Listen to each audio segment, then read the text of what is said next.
Hello everybody and welcome to this very special noon book club. Today we've got a real treat because you haven't only got the lovely Sam Baker conducting the interview, but we've got superstar Ruth Jones. Ruth Jones from Gavin and Stacey appearing here live on our noon book club for our second ever book club. So we're really delighted about that. And she is going to be talking about her incredible new book, which is called Us Three, which I have to say I completely devoured in about a day and a half on my holiday, appropriately in Wales. And I thought it was such a great one for noon because it's all about the friendships that we keep with us and the ones that we lose along the way. It made me laugh, it made me cry, and I just could really identify with its stories of the entwined friendships of women and how those relationships go on being really at the core of who we are and our sense of identity and all our meaning and purpose in our lives. And when they go sour, what a kind of corrosive effect that has on everything. You know, we all know about that. I went to interview Dawn French once, and she said we've all got one of those little letters we should be writing to somebody, you know, someone that we know we need to say sorry to. And so I thought Ruth's book was so clever because it really digs into that kind of theme which we all kind of go through, and it's a real noon theme. So for those of you, this is the first time you come to a Noon Book Club, we're a new online platform for women in midlife. We provide expert advice and inspirational stories and book tips. The lovely Sam Baker does a book column for us every month, and every month we do a Noon Book Club, where of course if you're a member of Noon, you get a free book, which we think is a great idea. So I'm going to leave Sam to take it away. But so this is Ruth Jones's book. I'm sure lots of you have read it. I hope you'll have a fantastic chat. Our first book club with Curtis Sittenfield was fantastic. So Sam has a high bar to leap over this time, but I'm sure she will do it easily. And we're so brilliantly grateful to Ruth for coming along to Noon and making this such a special second book club. And I'm sure it's going to be a great evening. So thank you very much. Take it away, Sam and Ruth. Brilliant. Thanks, Eleanor. Ruth, we know a challenge when we see one, don't we? We can see off Curtis. Before I introduce Ruth properly, I'm just a little wee bit of housekeeping. If you haven't attended before, we really want this to be like a proper book club. So rather than Ruth and me kind of holding forth for 45 minutes and then kind of grudgingly taking a couple of your questions, we want to weave your questions in all the way through. So start posting your questions in the Q&A. So that's in the Q&A, not in the chat box, as soon as you think of them, and I'll pick them up as we go. Now, a bit of an embarrassing Ruth moment. Really, Ruth needs zero introduction. Award-winning writer and star of Stella and Gavin and Stacey, and much more importantly for us tonight, the best-selling author of 2 hugely popular novels. Her debut, Never Greener, was W.H. Smith's Fiction Book of the Year 2018, I think. Was it 2018? Yes, I wrote 2018 and then thought, have I written that down wrong? And it's sold over 250,000 copies. And Us Three looks destined to do the same and has already been a Sunday Times #1 bestseller. And if I'm allowed to say so, I think Us Three is even better than Never Greener, well, which isn't often the case for a second novel, actually. Well, that's pretty good going. It is, as Eleanor said, it's the warm, witty, compassionate story of 3 friends, Lana, Judith, and Catherine, who I'm pretty sure that you're going to recognise in some form or other. Their friendship over the best part of 40 years, and really it asks, how much do we expect from our friends and how much is too much? So, Ruth, thank you so much for being here. We're really thrilled to have you here. And you're going to do a bit of a reading to set the scene. Yes. Yeah, I don't know, obviously some people may not have read it. And so I thought it's just quite a strange thing to do, but I thought I'd read the epilogue, which I know that might sound a little bit odd, but actually it doesn't really give anything away in the story. All it does is tell you about the friendship of these 3 girls and when it started. And so shall I read it to you now? Yeah, go for it. Bedtime story with Ruth, yes. You're training for Jack and Nori. Yeah.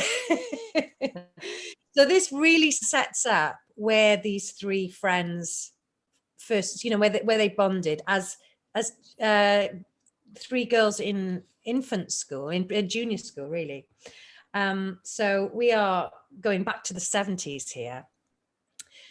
The one thing Miss Taylor loved about playtime duty was being able to smoke in the fresh air. Made no sense, she knew that, but smoking in the staff room was a bit overbearing, especially with Alan Jones and his awful pipe. Of the 14 teaching staff at Coed Celyn Primary, 8 of them were smokers. And it got a bit much at break time, all crammed into the chair-lined room next to the headmaster's office, puffing away on Bensons and drinking mellow birds. Admittedly, standing in the playground and putting up with the constant barrage of, Miss, so-and-so did such and such, from 250 junior school pupils was a high price to pay, as was having to repeatedly shout, come away from the fence. But at least she got to enjoy her cigarette and have 5 minutes to herself. Should really stretch her legs a bit before the bell, do a quick circuit of the playground and surrounding grass areas, yellowing now after weeks of dry weather. 27 days till the end of term and she'd be off to Devon with Jerry. Oh, she must get some new bathers. The elastic had withered in her red ones. She headed to the top end of the playing field. In amongst the saplings that stood like sentinels around the perimeter fence, she could see 3 sets of ladybird-socked feet peeping out from under 3 skirts, 1 denim, 1 broderie anglaise, and 1 green corduroy, all facing inwards in a tight huddle. Excuse me. She couldn't work out who the feet belonged to at first, the heads of the huddlers hidden under a red pack-a-mac draped over them like a magician's cape. But as she approached, she could hear the confident voice of 8-year-old Lana Lloyd. So, you have to say after me. Miss Taylor smiled to herself.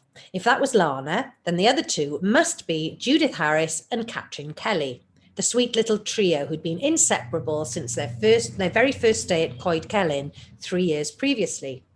She'd taught them herself last year. I swear on this curly-whirly wrapper. A muffled giggling from the other 2 stopped Lana in her stride. Oh, you have to take it seriously or it won't work. Sorry, start again, said Judith. And hold the wrapper straight, added Catherine. Right, say after me. I swear on this curly-whirly wrapper.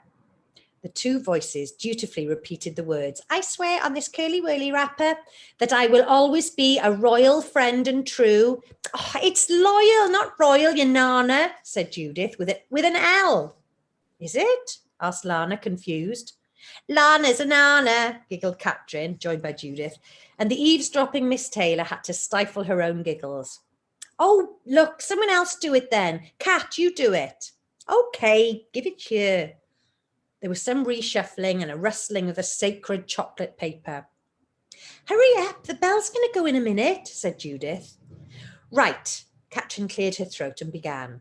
Say, us 3 are best friends forever. Us 3 are best friends forever, and we swear that we will always be there and true. We swear we will always be there and true. Come what bloody may. Catherine, we can't say that. Lana and Judith were both simultaneously shocked and delighted. Swearing was not something they ever did, which was what made it all the more deliciously naughty. We are swearing an oath, aren't we? So we're allowed to swear. Go on. There was a pause, and then together, gleefully, they shouted, Come what bloody may. Miss Taylor was transfixed and strangely moved by this innocent declaration of loyalty. She thought about Jerry, who she'd known for 20 years since she was 5. 20 years, a lifetime ago. She wondered if the friendship of these 3 little girls would last as long. And looking at her watch, she saw that break time was over. Abandoning her reverie, she reverted to teacher mode and began ringing the hefty iron handbell. The 3 friends jumped with the shock of the sound, surfacing from beneath the pack-a-mac, their faces flushed with embarrassment.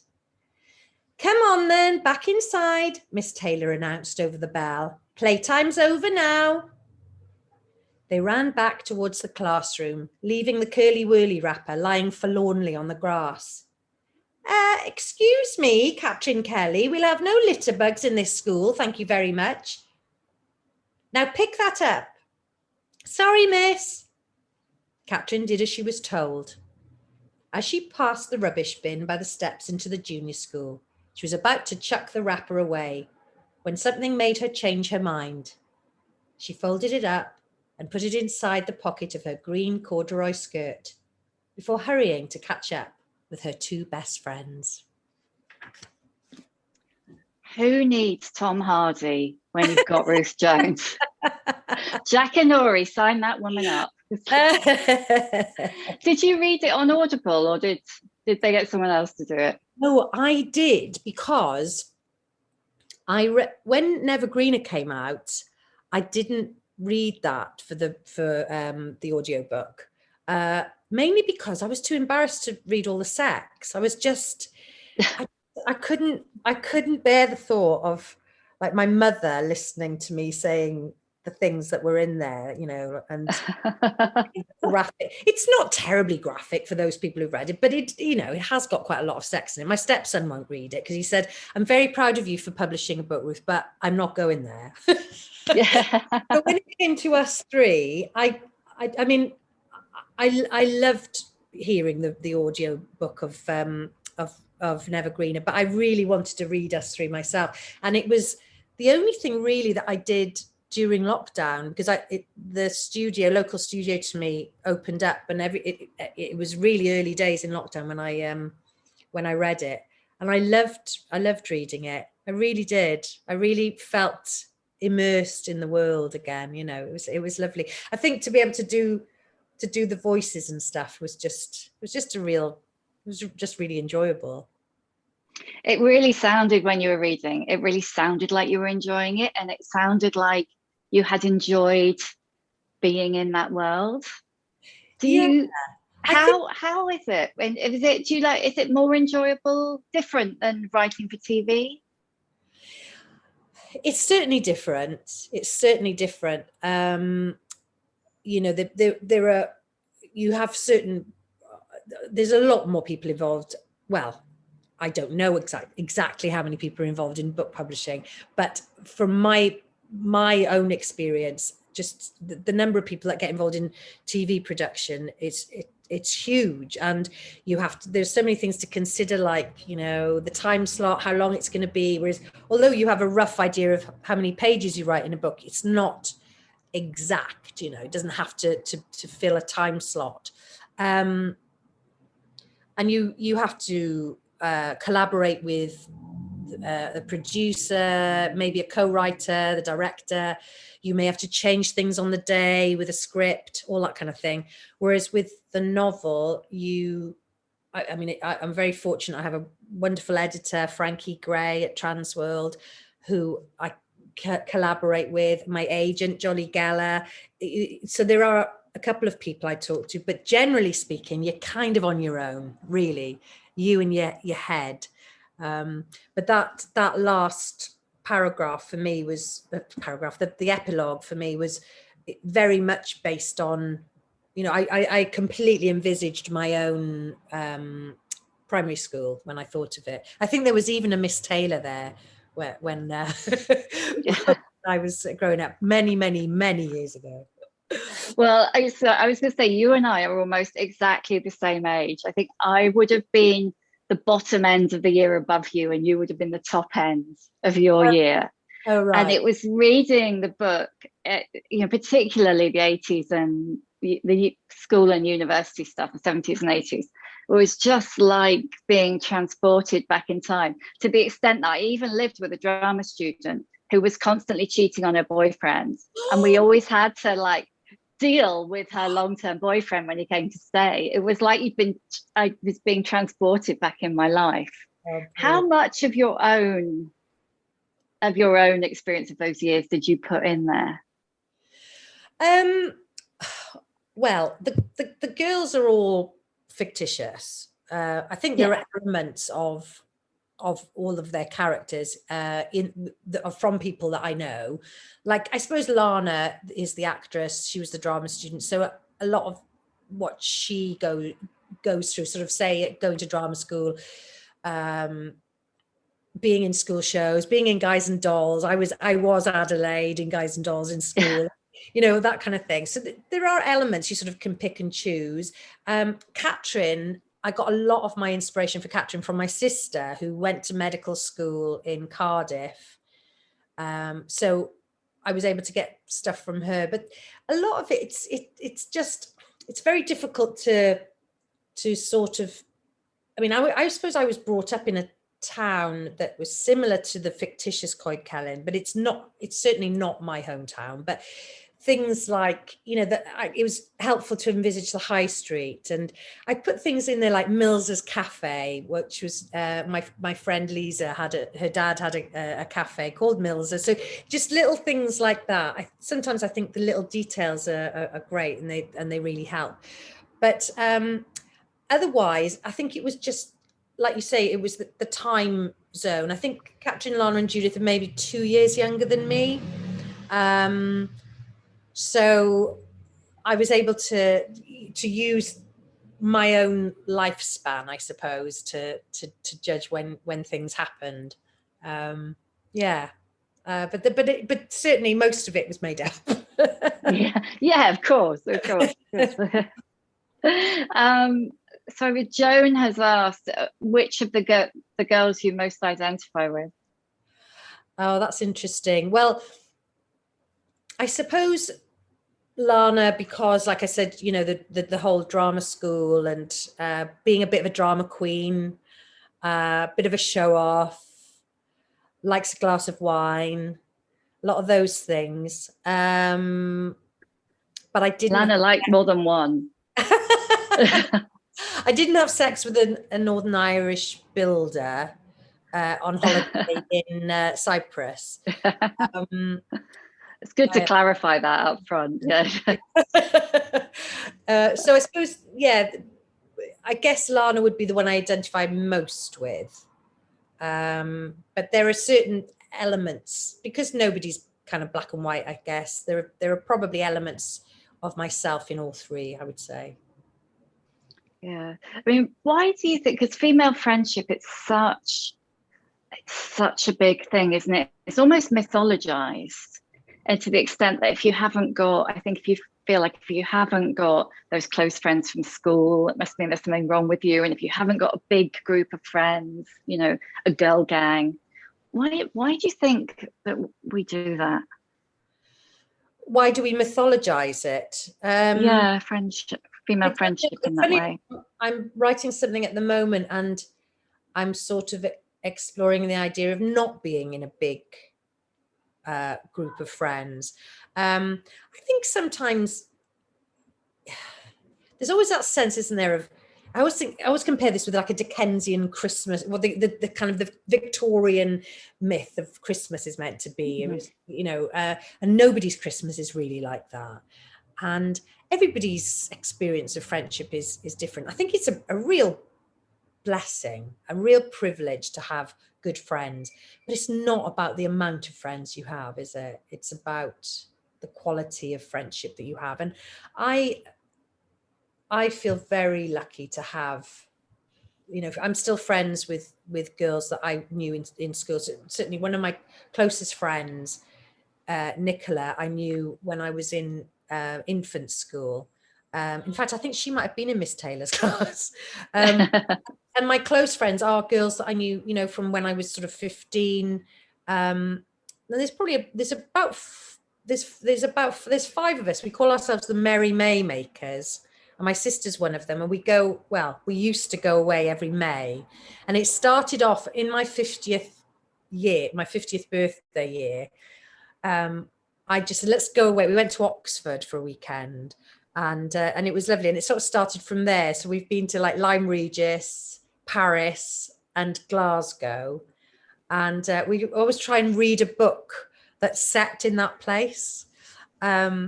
Now, I have to say, it shows the personalities of our group that I think I don't think one of them won't bother reading them. My sister will stay up and read it like the night before until 4 a.m. before we have to leave. Like she's sort of revising for an exam. And then Kerry will probably only read it if it's got a murder in it. Keris maybe won't bother, and Nicola will read it, and I'm kind of somewhere in the middle. So I kind of like that, and I feel very appreciative of that friendship. But they're my friends who have been old friends for a long time, and I think that doesn't always happen for everybody. You don't always. I'm a firm believer that if you lose touch with somebody, there's not, apart from kind of maybe meeting up for just a sort of a catch up. If you've lost touch with them, you've lost touch with them. You don't have anything left in common with them anymore. Just like Friends Reunited, sort of getting people back together again. Think, well, wouldn't you have stayed in touch if you were meant to, really? Yeah, I mean, like occasionally you might, just be one of those people who, once a year is frequent. But usually if you haven't been in touch with someone for 5 or 6 years, kind of a reason for that. Yeah, definitely. Yeah. How did you, there's so many questions. Maybe let's talk about the structure a bit, because it's a really easy read, but when you start analysing the structure, which I wouldn't normally do as a reader, but obviously did for this, it's quite complicated because you've got it split between the 3 characters, and then occasionally you bring in Solomon and Gareth, and then it's split times a split. How did you tackle that, and what made you decide to do it? Oh God, honestly. Living pain. I should say that Never Greener, the first novel I wrote, in a way, funny enough, I was talking to Frankie, my editor, about this today. That was, in a way, much easier because that was based on a screenplay that I wrote in 2002. So I had the structure there in place, and it was a lot easier to write. But with Us Three, I knew I wanted to write about female friendship that spanned over decades, and to test that friendship and see whether it lasted. And that was pretty much my only starting point. And I think I always start with the characters in a way. And I think that's the same with scripts, like with Stella, I just start with a character rather than a plot device. And so oh gosh, when I think back, it was a bit like I'm facing this mountain to climb. And when I look back now, I think, oh my gosh, how on earth did I manage to get my head around the structure of it? Because I knew I was going to write about their holiday when they were 18. But in fact, when I did the first draft, that took up probably almost half of the novel. There was a lot more in there. I mean, if you look at the acknowledgements at the back of the book, and I say thank you to 2 of my friends whose Greek island hopping trip I completely sort of, I interviewed them about it because I didn't go island hopping with them, but a lot of their stories went into the first draft. And it just soon became apparent that, if I was going to jump ahead to when these 18-year-old girls were grown-ups, I was going to have to cut some stuff out. And I think what I did was I cut it down, and then I leapt to the sort of present day, to when they were in their 50s. And I found that a lot of what I was telling was like kind of memories, like retold stories. And I talked to Frankie about it, and she said, I think you need to have a middle section to this. So that's why it's now got them in their 30s and then in their 50s. I also had, there were things I wanted. One of the things I think is missing in it is Lana's relationship with her father, because we have Judith's relationship with her father figure, her stepfather, and we have Catherine's relationship with her father. But Lana, I think, missed out a little bit. I mean, I do sort of touch upon it, but it was just because it wasn't the space. And I really wanted to put in the relationship between Judith and her mother, because Judith's mother is an absolute nightmare, but a joyous character to write for. And she's a monster. She is, and she was based on a real person, and that story. No way.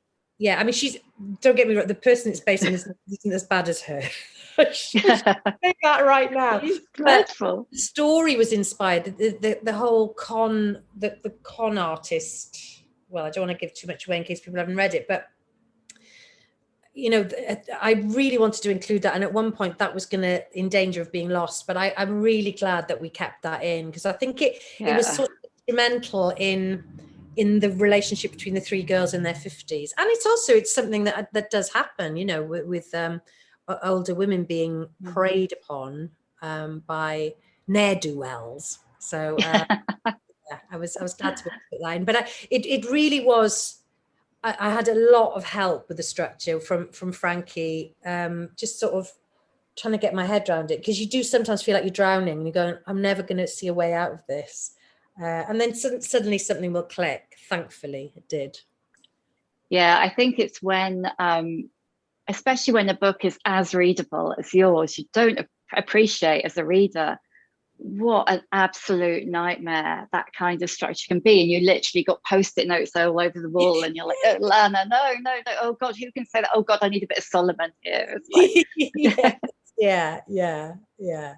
You mentioned Judith and Catherine's relationship with their dads.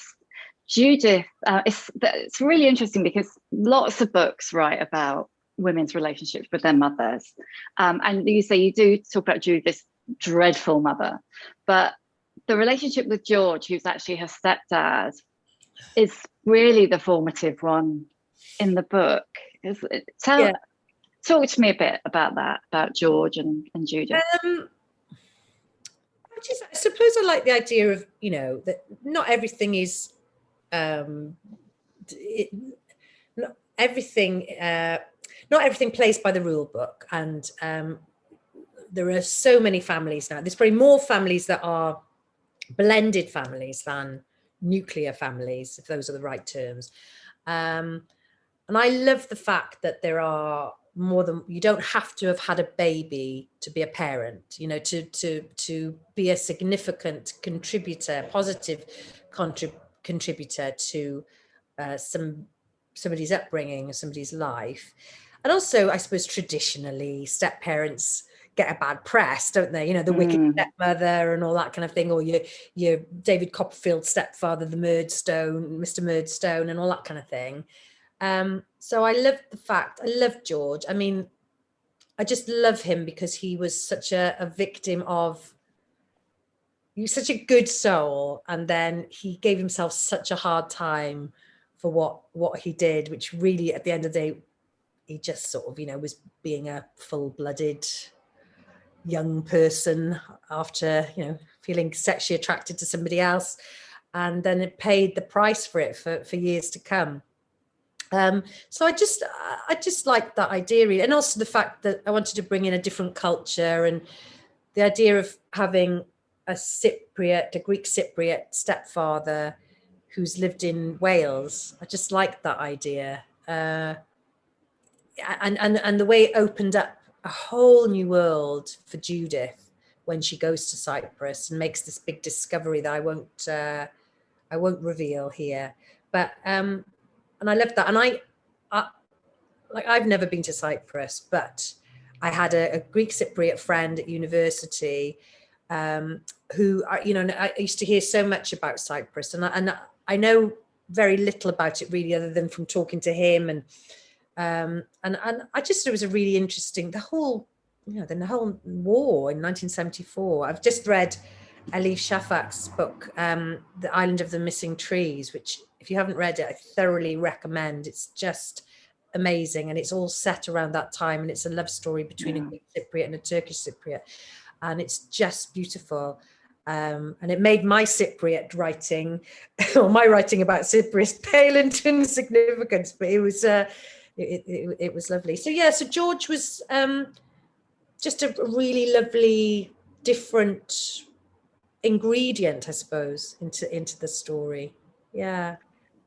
Did your I hope you don't mind me asking, but did your relationship with your dad feed into your decision to write about father-daughter relationships? I think you know, there were elements. I'm just going to put the light on because I'm just thinking, is it going a bit dark? Yeah, you have started to I vanish started into to the fade away into it. Hopefully, is that a little bit better? a little bit, not loads. It's fine. We can see you. Can you? You sure? I think we can see it. We can see her, can't we, everybody? Sorry about this, folks. Somebody just give me a wave. Yeah, that's Ruth's headboard, guys. And yeah. My pillow. Okay, yeah, that's good. Relaxing more. Good. Yeah, my dad.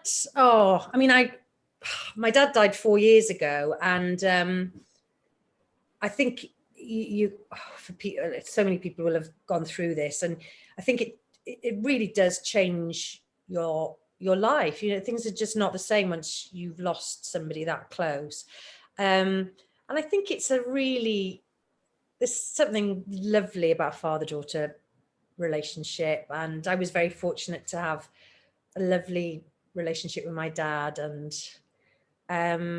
so yeah, it was strange because I in a way I think maybe there's more of Catherine's dad, there's more of my dad and Catherine's dad, that sort of overprotective Welsh father who was you know, would buy a money belt for her to go on holiday.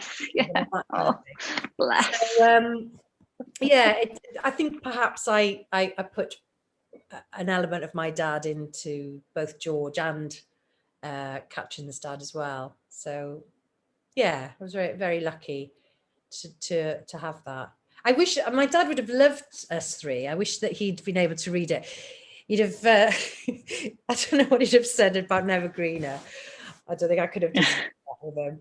But he would have loved us three, I think. Leslie has asked, do you know your characters so well that they just appear on the page, or do you have ways of getting to know them? That's a really good question. I think perhaps one of the benefits of being an actor is that I can sort of act out who they are, so I can find their voice, and that really certainly helps me with the dialogue, because I will read the dialogue out loud, and I know if it jars, because that's one of my bête noirs when I'm reading a novel. If the dialogue, it doesn't feel natural, so it sort of jumps out at me. So yeah, I think I have I sort of land somewhere and go, all right, this is what I mean, I said of Lana, Judith and Catherine that they are as different as chalk, cheese and chocolate, and I think that is very much the case. But I always had to bear in mind to keep those differences, because you know, even when I was reading that then, I was thinking, oh, well, I'm not making them sound very different. But I always had to be careful to make sure that they were very clearly delineated. And yeah, I think you need to know them really well for that to work. So yeah, they've all got, each one of them has got a really strong voice, right from the very beginning.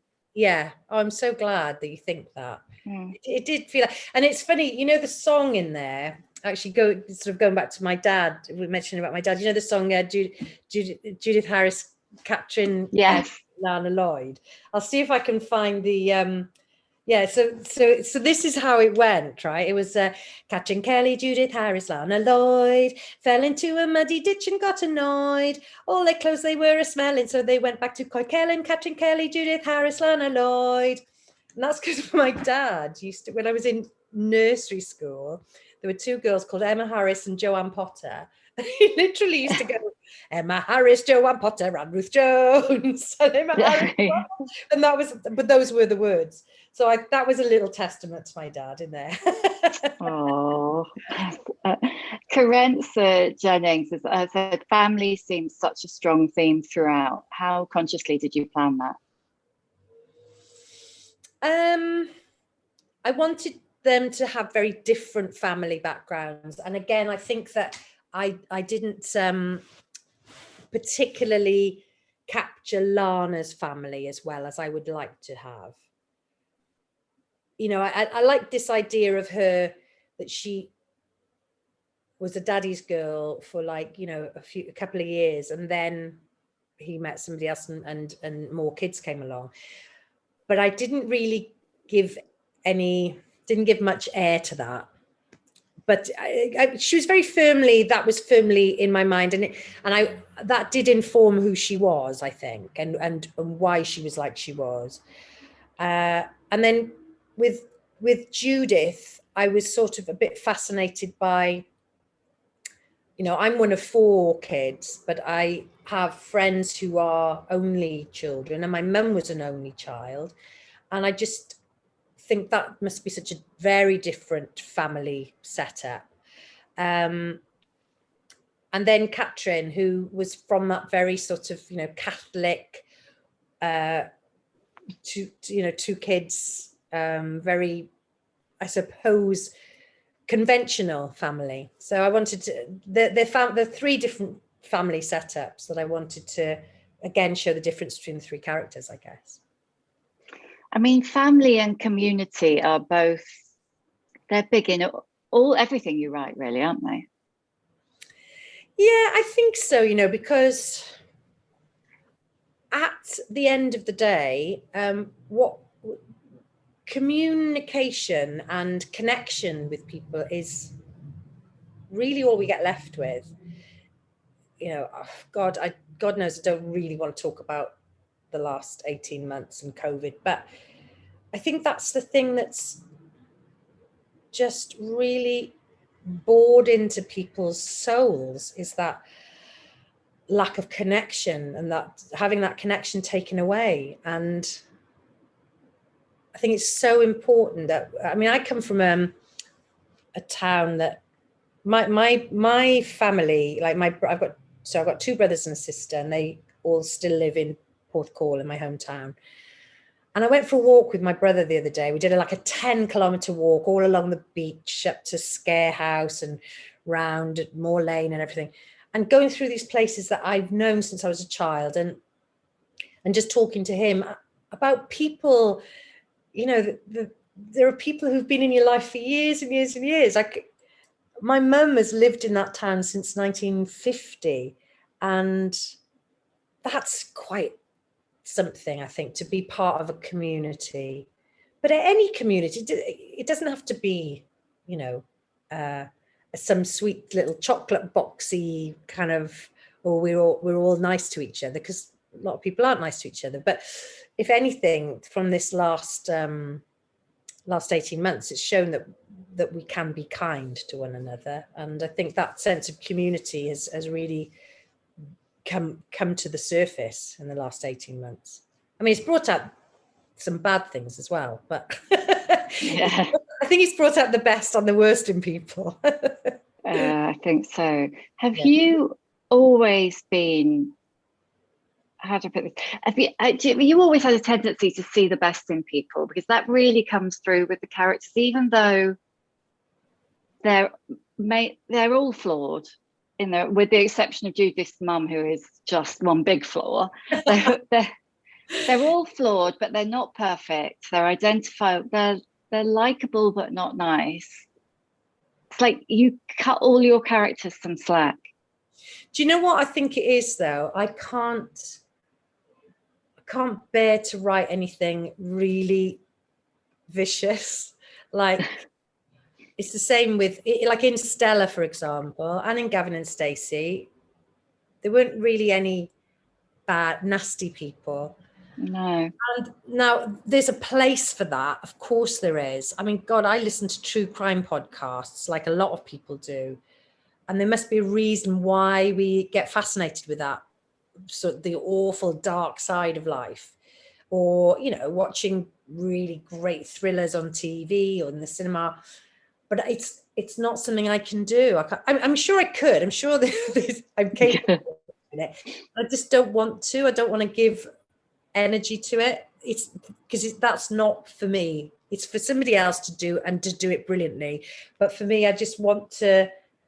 I suppose I just want to have a bit of a laugh. I want to see the good in people, and I'm more interested in that character thing.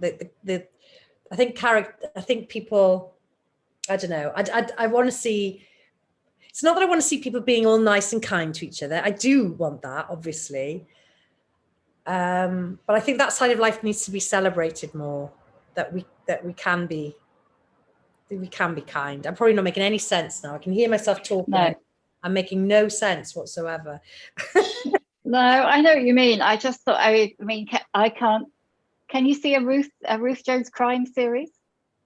No, I think it would be a bit funny. Like, I did have an idea for a police officer who, when when they have that scene where they turn up where the body's been found, and I quite like the idea of being a police officer that turned up and then made her wretch. So she'd come and look at it. Sorry, I just can't. There goes the forensic evidence. yeah, exactly. Yeah. Lynn has asked, is there going to be TV of us three? Well, nobody's asked me to adapt it.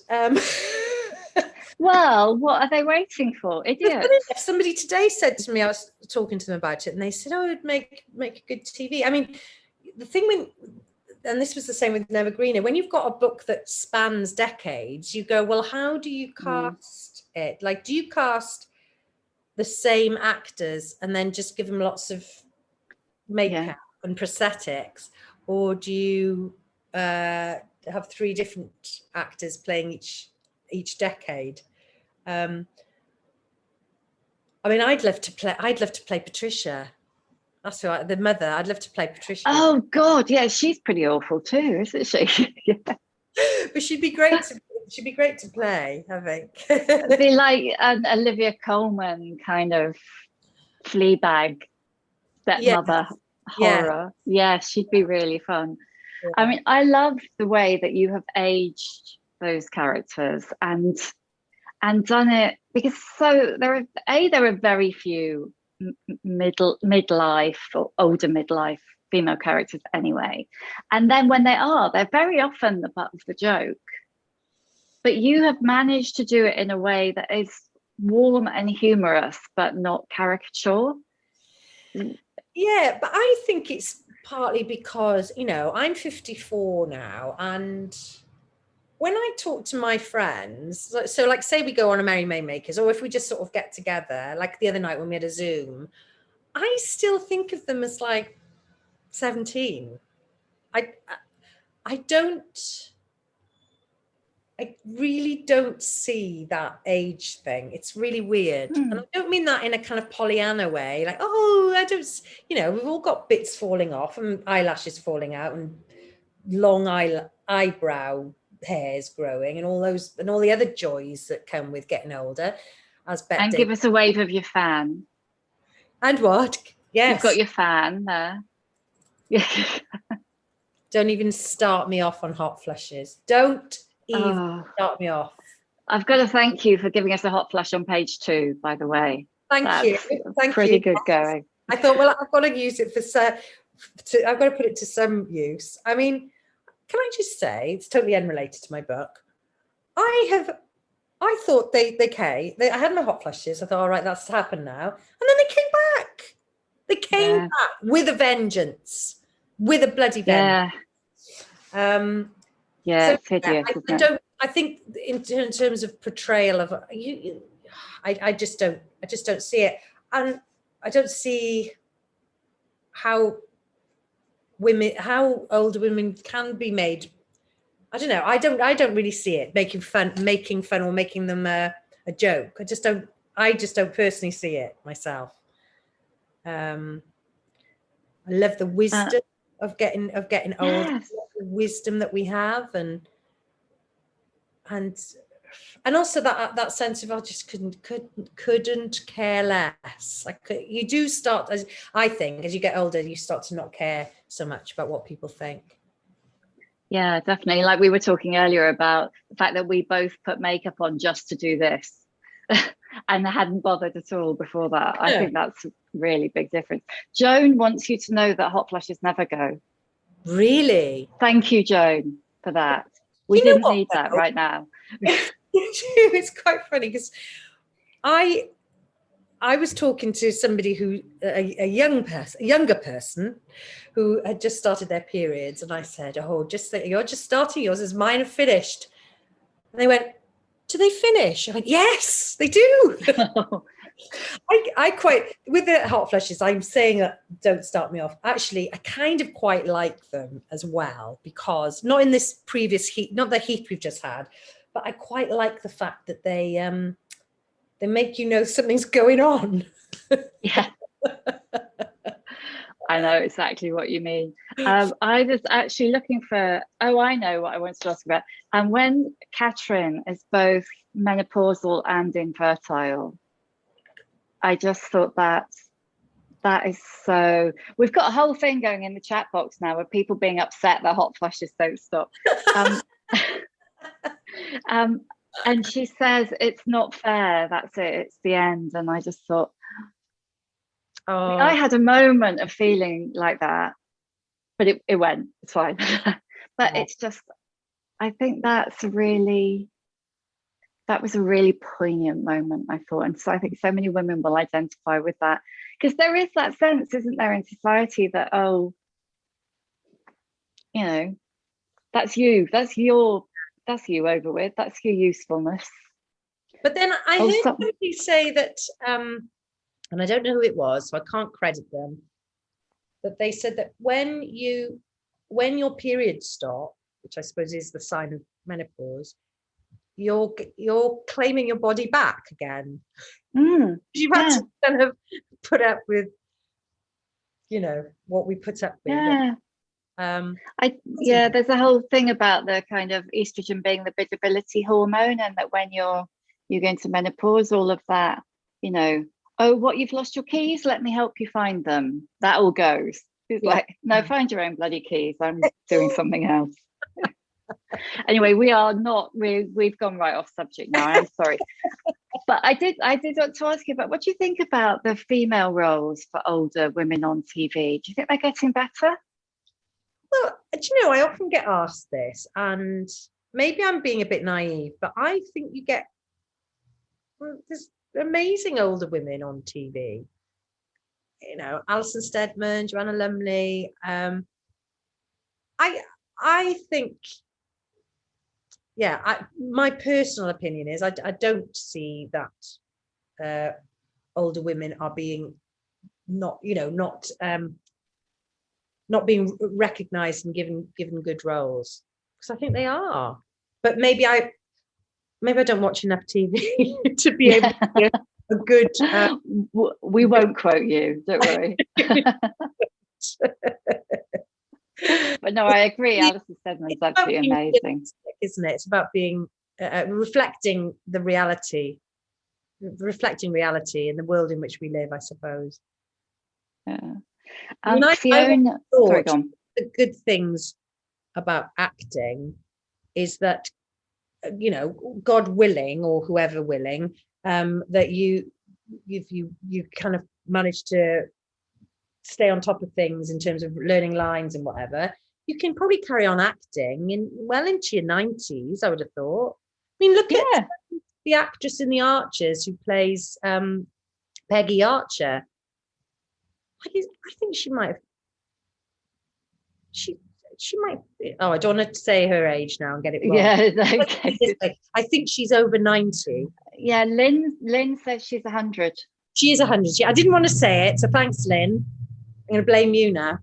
No, but exactly. Look at that. Yeah. So you're going to still be going. Yeah, I hope so. As long as they're good. Good comedy roles as you get older. You want to have a laugh, don't you, really, as you get older, I think. I better take a couple more questions from the box over here. Yes. Fiona has said that the grief of losing someone you love is so well depicted in the book, both through death but also lost friendship. Is that something that you wanted to explore from the start, or was that somewhere the characters went? I think it's where the characters went. Like, there is a specific, loss that happens. There are a couple of deaths really in the book, and I don't want to spoil it, but they kind of came out of the blue. I wasn't expecting to go there, but that's what ended up happening. So yeah, it's funny. I don't know. I didn't plan it, but I really enjoyed, if that's the right word, I really enjoyed going there. It was, yeah, I did. I found it quite cathartic, actually. I think it's when you know that you're really on something with your characters when they start doing that as well. Kind of doing almost their own thing. Yeah, yeah. Oh, that's good. That they sort of, they've got a life of their own type of thing. Lynn says Peggy's 102.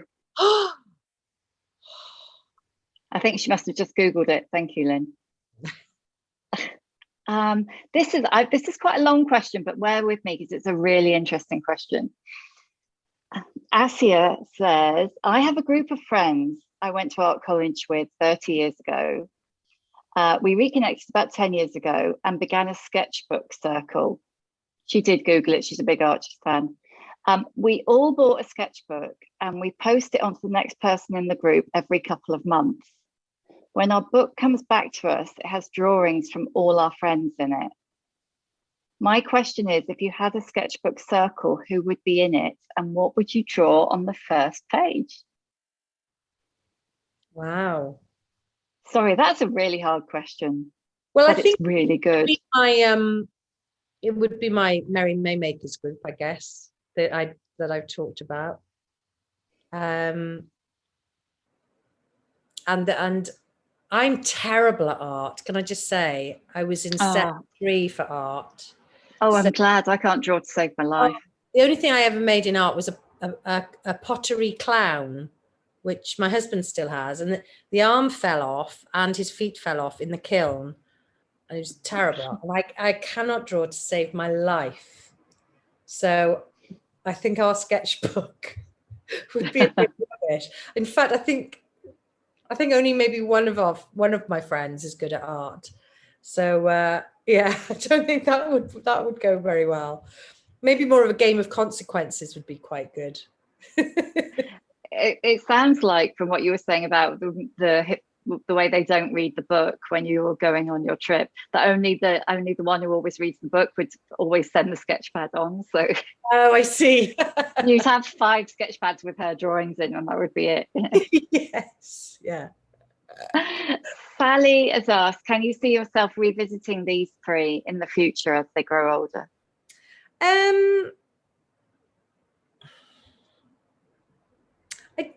Well, yeah, there's no reason why not. I guess it's that thing of writing a sequel. Like, somebody asked me if I was going to do a sequel to Never Greener, and I always thought no. And then I did have an idea for that. But sequels are kind of they're a bit of a risk, I think. Do you know what I mean? Yeah. Especially if it worked out well the first time. It's a bit like, who enjoyed Grease 2? Yeah.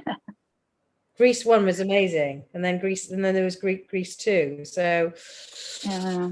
And it's like when you take something like This Life, everybody says, oh, why did they finish it? I want another series. And then you get another series and you're like, oh, well, that was crap.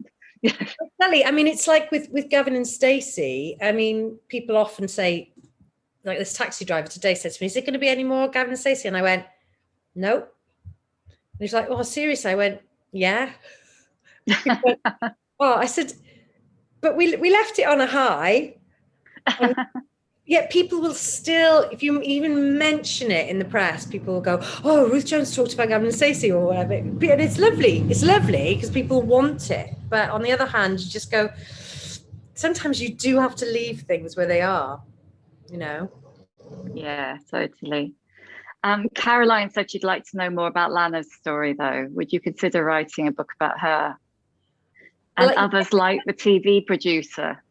Do you know what I'd like to do is write Lana on a cruise ship. I think that might be quite an interesting story. It'd be brilliant. Yeah. Yeah, I think that would be, that's really fascinating. That whole cruise ship thing's really fascinating, isn't it? Definitely. I bet she has a wild time. Yes. Oh, we've got quite a lot of questions about writing and your writing process. First of all, I want to ask you what next? Because if you've been hanging out with your editor, you must be working on the next one. I am. The next book's called Love Untold, and it's about 4 generations of women. So we're doing another generational thing again, but 4 generations. You've got 4 perspectives as well. Yeah. My husband, and I was trying to think of a title. My husband said, "Why don't you call it Us 4?" But no, I'm quite interested in the mother-daughter relationship. So that's sort of what this next one's going to be about. So yeah, and it's Welsh. It's set in Wales again. So that'll give me a chance to explore Welsh characters. Yeah. So yeah, I'm doing that. And then I filmed something that will come, it's for BBC One, a half-hour comedy with Rob Brydon, written by myself and David Peat. And that's, yeah, I haven't got any more news on that at the moment, but I've been editing that at the moment. So we just managed to film it during COVID restrictions, which was quite a challenge, I have to say, but we got there. I just want to say, Lisa, you keep raising your hand, but I don't know what to do with that, I'm afraid. So if you've got a question, can you pop it in the Q&A? Thank you. I have to just point out to you, I'm really sorry, but my battery is about to run out. So I'll either have to, I don't know quite what to do, because I'd have to go and get my charger, which is in the other room. I'm sorry to be so rubbish. How quickly is it going to, how long have we got, do you think? I don't know. Let's have a look. What does it say? Hang on.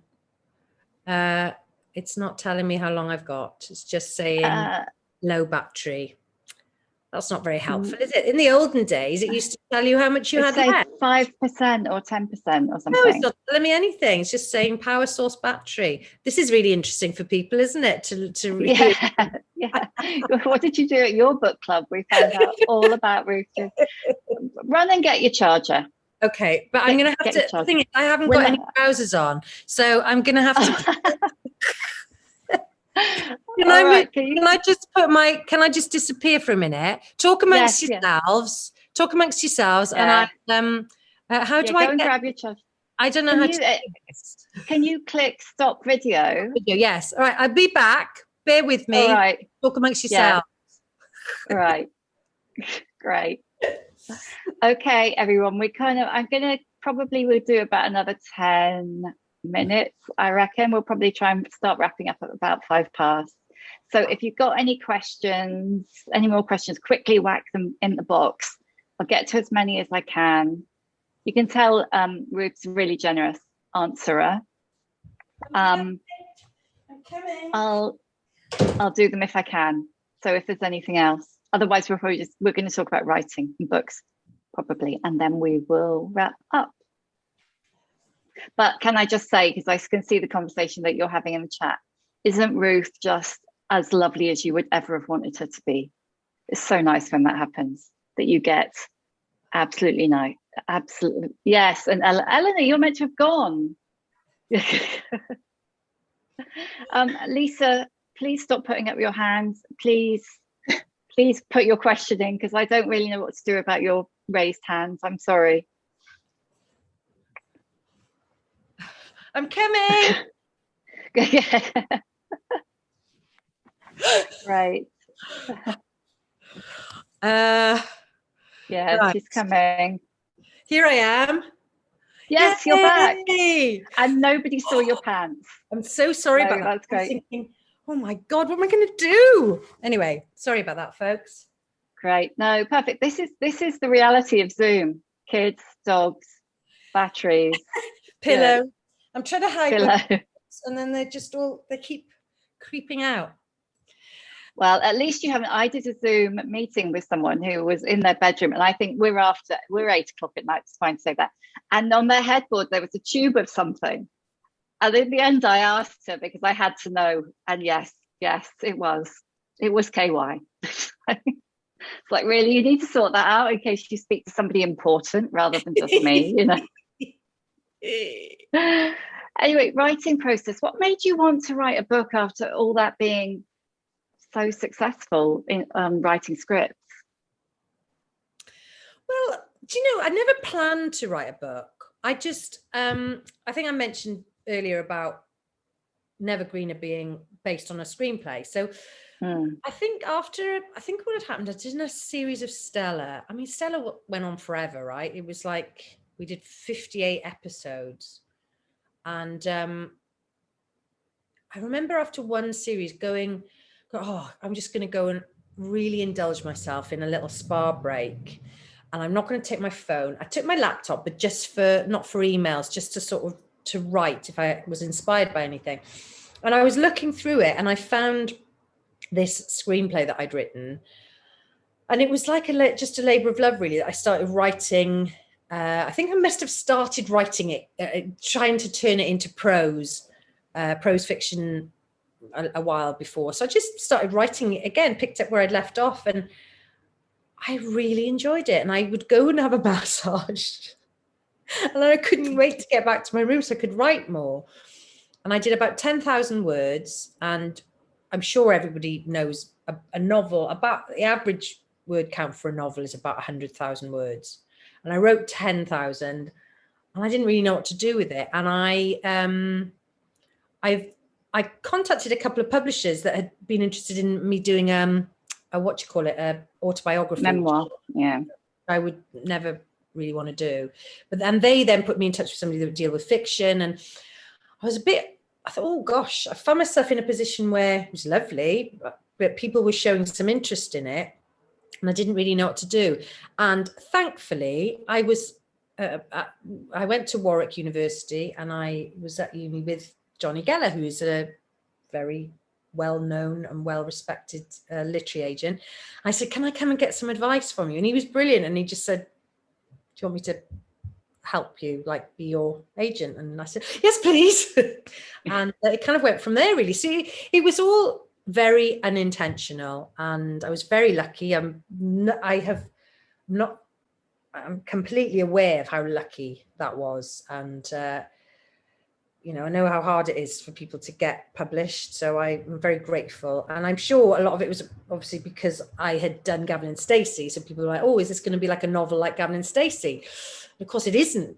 Nevergreen is nothing like that type of writing. So it was a little bit of a risk, but thankfully it went okay. So there was never a plan to write a book, but it did just happen.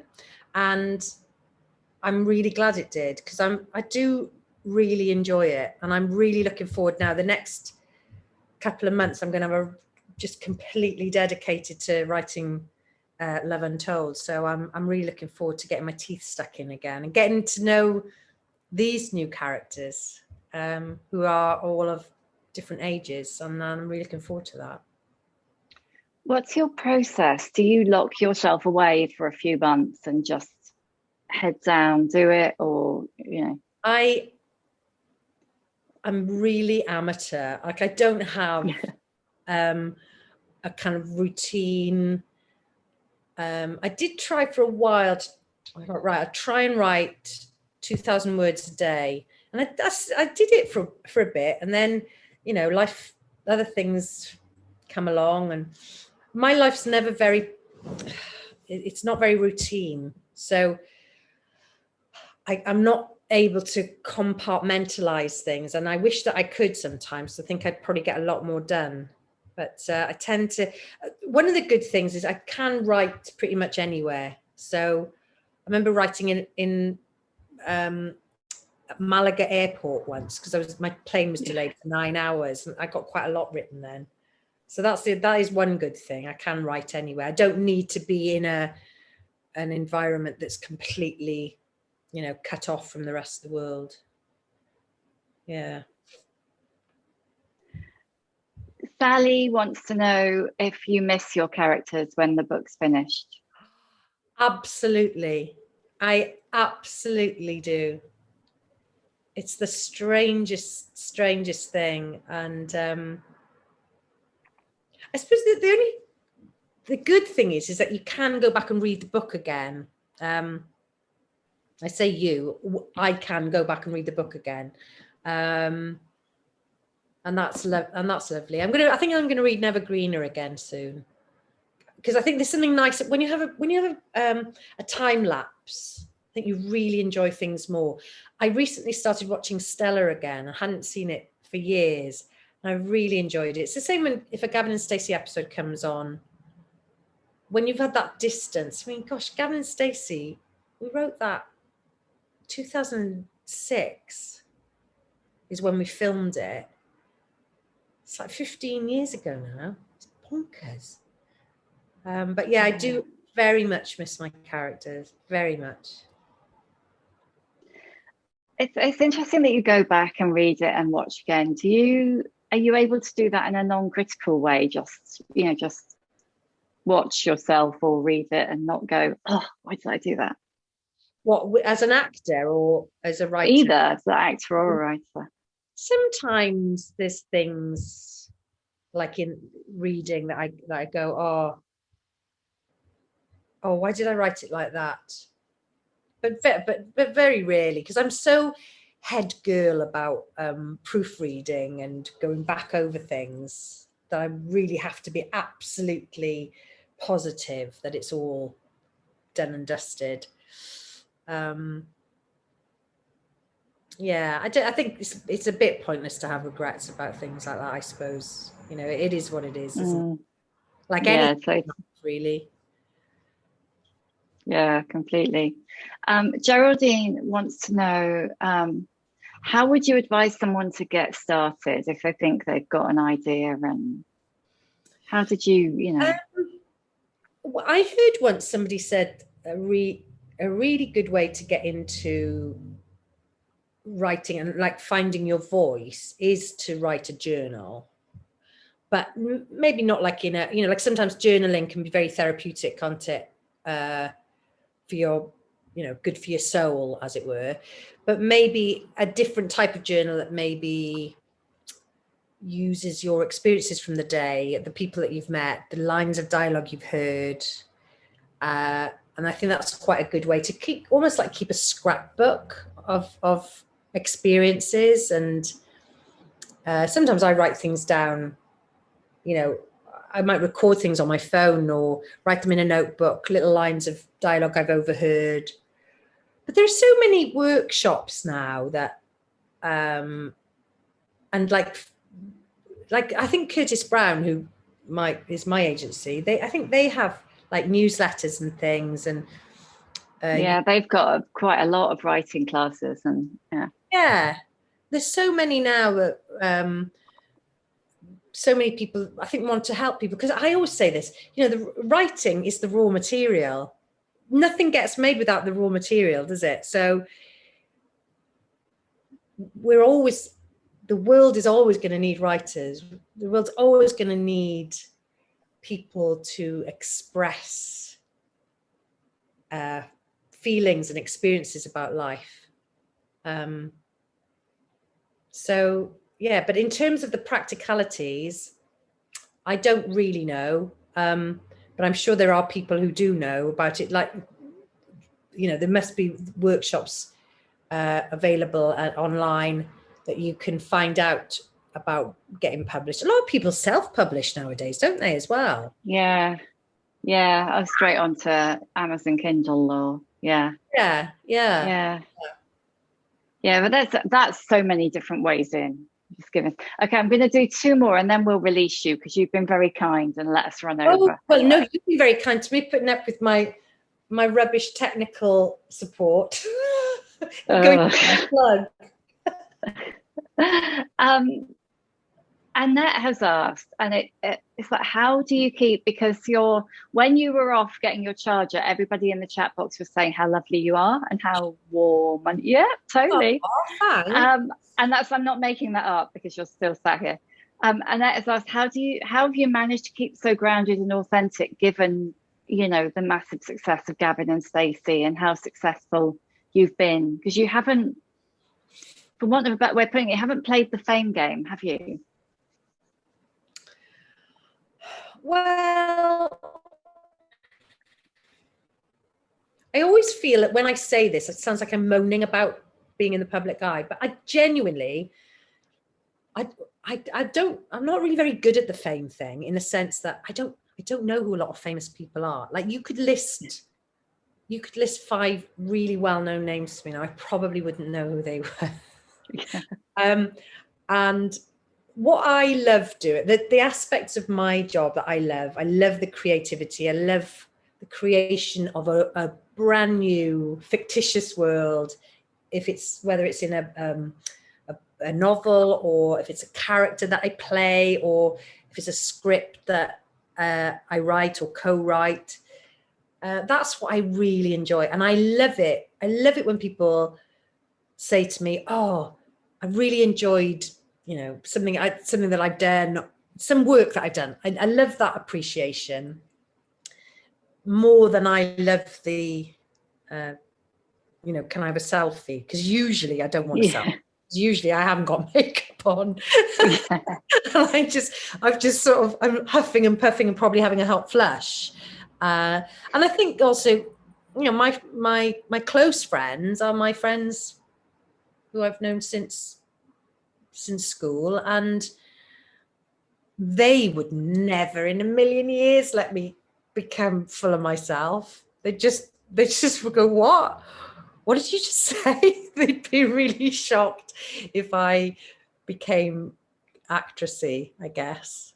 So Would they give you a load of stick if you got airs and graces? They just teased me about it, I think.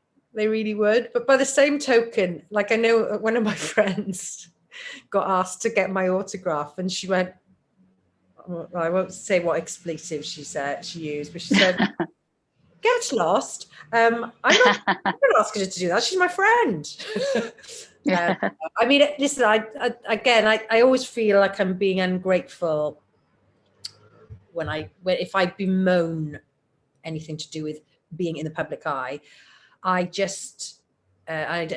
very, very grateful for where I am, and I love the fact that shows like Gavin and Stacey have become so successful. And do you know, more than anything, they've given people such a lot of joy. Like, I've had a lot of feedback from people who said that the Gavin and Stacey box set, for example, just got them through bad times in their life, or the Stella box set or whatever.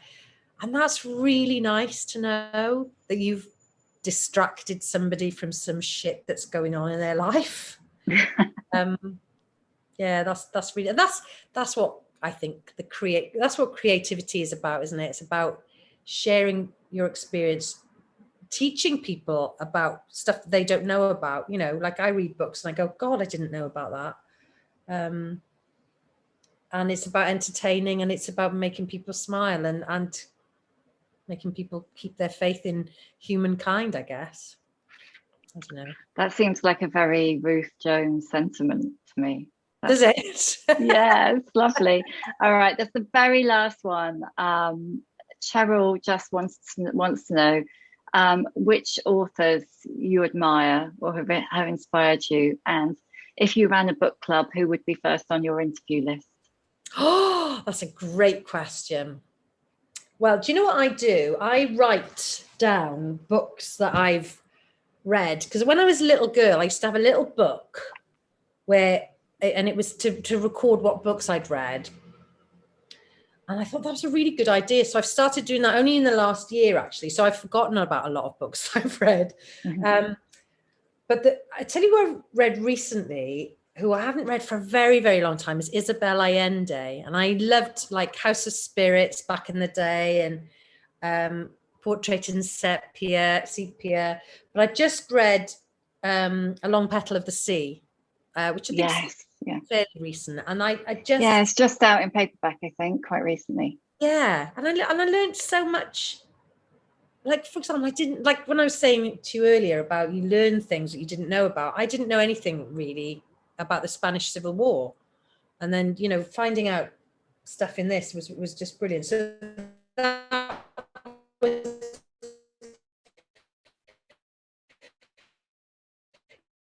Isabella ending.